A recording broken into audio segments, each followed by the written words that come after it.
বেনজির দুবাইয়ে গ্রেপ্তার। আওয়ামী লীগ আমলের ৩ আইজিপি এখন কারাগারে। চৌধুরী আব্দুল্লাহ আল মামুন জুলাই অভ্যুত্থানের মামলায় দণ্ডিত হয়ে কারাগারে। শহীদুল হক বেশ কয়েকটি মামলায় কারাবন্দী। সবশেষ সাবেক প্রভাবশালী আইজিপি বেনজির আহমেদ বিদেশে বন্দী হলেন। তাকে আগামী ১ মাসের মধ্যে দেশে ফেরত আনা হবে বলে সংসদে জানিয়েছেন স্বরাষ্ট্রমন্ত্রী। আরব আমিরাতের সাথে বাংলাদেশ চুক্তি আছে, এনে তাকে বিচারের মুখোমুখি করা হবে বলে জানাচ্ছেন স্বরাষ্ট্রমন্ত্রী। বেনজির আহমেদ প্রভাবশালী পুলিশ অফিসার। ২০১৫ থেকে ২০ সাল পর্যন্ত বেনজির আহমেদ র্যাবের ডিজি ছিলেন। তার সময় বিএনপি, জামায়াত সহ ফ্যাসিবাদ শাসনের সমালোচকদের গুম, খুন, অপহরণ ও ক্রসফায়ার করে হত্যা করা হয়। অথচ তৎকালীন সরকার তার বিরুদ্ধে কোনো ব্যবস্থাই নেননি, বরং তাকে পুরস্কৃত করে বানানো হয় আইজিপি। তিনি আইজিপি ছিলেন ২০২০ থেকে ২০২২ সাল পর্যন্ত। তিনি গোপালগঞ্জের বাসিন্দা হিসেবে তার স্বদেশী সাবেক প্রধানমন্ত্রী শেখ হাসিনার আস্থাভাজন হয়ে উঠেছিলেন। আইজিপির দায়িত্ব পালনকালেই বেনজির ২০২১ সালে মার্কিন নিষেধাজ্ঞায় পড়েন। র্যাবের দায়িত্ব পালনকালে তিনি ক্রসফায়ার, গুম ও খুনের জন্য এই শাস্তি পান। যদিও স্যাংশন পাওয়ার পর বেনজির একবার যুক্তরাষ্ট্রের জাতিসংঘের পুলিশ সংস্থার একটি অনুষ্ঠানে গিয়েছিলেন। শেখ হাসিনার সরকারের পতনের আগে বেশ কিছু দুর্নীতির খবর সংবাদ গণমাধ্যমে চলে আসায় ২০২৪ সালের মে মাসে গোপনে দেশ ছাড়েন সাবেক আইজিপি বেনজির। পৃথিবীর নানা দেশ ঘুরে তিনি দুবাইয়ে স্থায়ীভাবে বসবাস করছিলেন। একই সময়ে বিভিন্ন দেশে ভ্রমণ করছিলেন।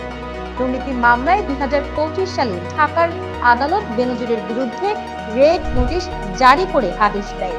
পুলিশ সদর দপ্তর সেই রেড নোটিশ জারি করতে আন্তর্জাতিক পুলিশ সংস্থা ইন্টারপোলকে অনুরোধ করে। সেই অনুরোধ ২০২৬ সালের জুনে কার্যকর করল ইন্টারপোল, দুবাই কর্তৃপক্ষের সহায়তায়।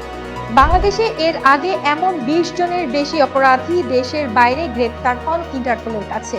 সেই অপরাধীদের অনেকেই বিচারের দণ্ড খাটছে দেশে। দুর্নীতি, অবৈধ সম্পদ, আস্থাজন সহ নানা অপরাধের ৬টির বেশি মামলায় বাংলাদেশে হয়েছে বেনজিরের বিরুদ্ধে। দেশে আনার পর এসব মামলায় বিচারের মুখোমুখি হতে হবে বেনজিরকে।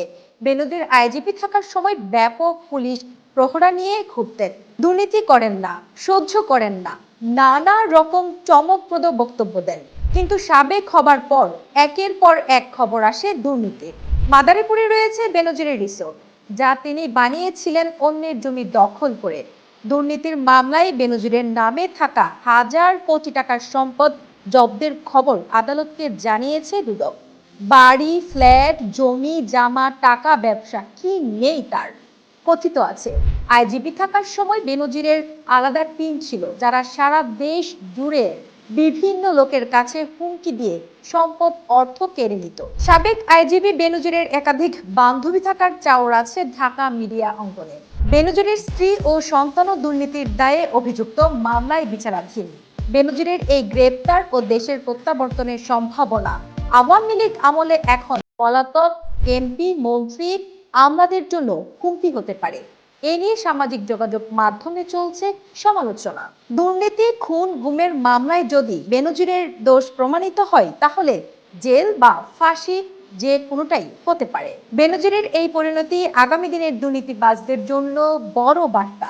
তাই এখনই সাবধান হন, সৎ পথে চলুন।